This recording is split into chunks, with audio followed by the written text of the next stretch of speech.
it's funny. Coming from MMA, I thought, like, this is going to be easy work. I'm going from training, like, 5 different things to one. How hard is that going to be? But if anything, going from boxing to MMA and then back to boxing, it was so much more difficult because ultimately you're restricted. Now you can only attack with your hands. Yeah, you need to be and perfect you can only at one attack thing. this area, which is really, really fucking hard to do. Like, to like get in and just be able to hit someone where you want to, that's a lot of training already in itself. And so to be super precise like that, I mean, that was ultimately the challenge. You got to do so much more with so much less.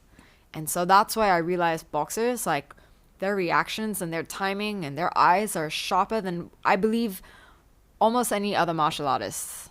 They're particularly sharp because you have to be. Yeah. For example, in MMA, you're getting tired.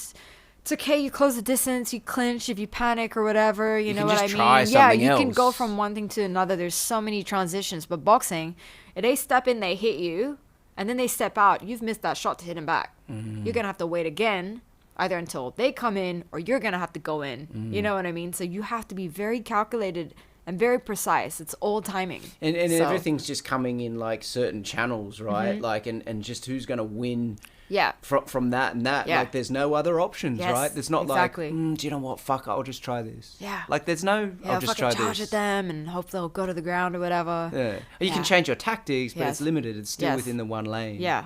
So. Yeah. Do you ever get frustrated, like say, like I did, like, Thai boxing and stuff before I did jiu-jitsu, right? So then, like, I'd do jiu-jitsu and people would be beating me. This is when I'm younger. Okay. And I'd get frustrated, and in my mind I'd be like thinking, I'd never say it, but I'd be thinking, like, fuck you. If this was like, if we could kick and punch, I could fucking smash you. Like, are you ever, like, boxing now and someone's getting better than you and you're thinking, fuck, if I could kick your leg, I could fuck you up? No, I don't. I'm like completely in that world where I'm just like thinking what I can do with that. But it's, Maybe it's that funny. was my immaturity. Maybe I'll start to think about it now. No, I don't think you should. Wind myself up.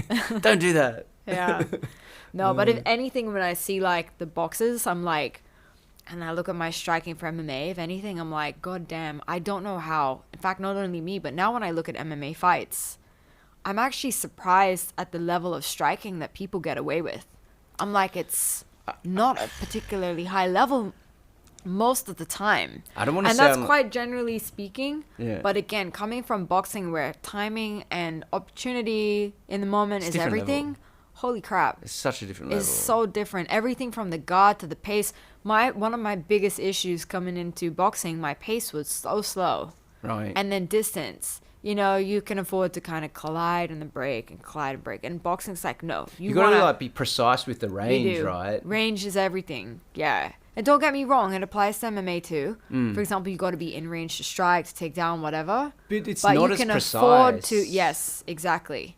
A lot of the time you see guys create that distance, which again in boxing, a lot of the time you can't afford to have. Yeah. So, yeah. It's very interesting. I don't want to sound like a dick, because I do sound like a dick if I say that. Do you know what I mean? Like, I haven't fought in boxing or whatever. Or I haven't fought in Thai boxing, but I do agree with you. Like, and it's not...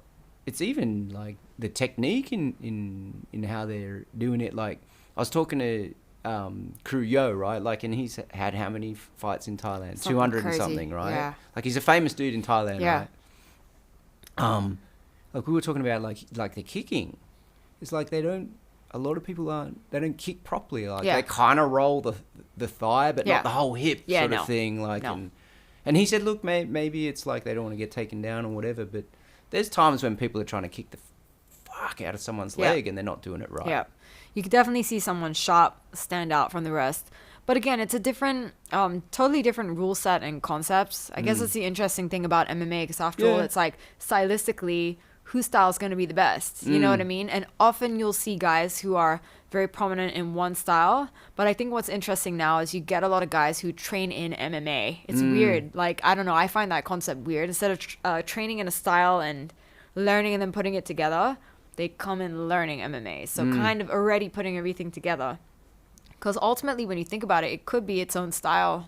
I mean, when you break down components, exactly. But So yeah, that's kind of what's interesting. And I guess a lot of the guys, they learn it that way, so they might not necessarily refine certain techniques